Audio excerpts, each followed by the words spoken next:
OTT সম্মান award কেমন লাগছে এই অ্যাওয়ার্ডটা হাতে নিয়ে? মানে যেহেতু সিনেমা সিরিয়াল এগুলো না হয়ে পুরোপুরি ডিজিটালি এই অ্যাওয়ার্ডটা দেওয়া হয়, ইউটিউবে তোমার গান যথেষ্ট ফলোয়ার্স রয়েছে, তো সেই ইউটিউবে যারা কাজ করছে তাদের উদ্দেশ্যে কি বলবে? এই অ্যাওয়ার্ডটা কোথাও না কোথাও একটু দায়িত্ব বেশি বাড়িয়ে দিল।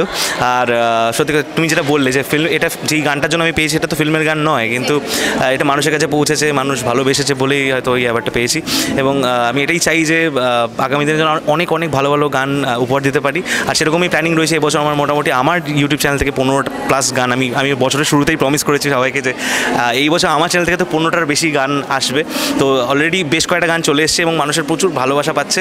তো আশা করছি এই বছর অনেক অনেক ভালো ভালো গান উপহার দিতে পারবো। আর আমি সবাইকে এটাই বলবো, যারা যারা ইউটিউবে গান বাজনা করো তাদেরকে একটাই কথা বলবো যে ভেবো না, মানে আমারও এক সময় প্রচুর মানে এরকম হয়েছে 1 লাখ সাবস্ক্রাইবার হয়ে গেছে, তারপরেও রিচ ডাউন হয়ে যাবে, এগুলো খুব নর্মাল।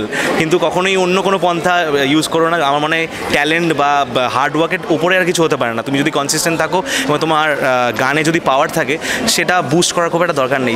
তুমি যদি সিঙ্গার হয়ে থাকো, মন থেকে যে গান বাজনা করো, তাহলে অবশ্যই একদিন না একদিন মানুষের কাছে ঠিক পৌঁছাবে। রেড ওয়াইন এন্টারটেনমেন্টকে কি বল? রেড ওয়াইন এন্টারটেনমেন্টকে এটাই বলবো যে খুব খুব ভালো একটা জিনিস করেছে আজকে ওটিটি সম্মান সিজন 2।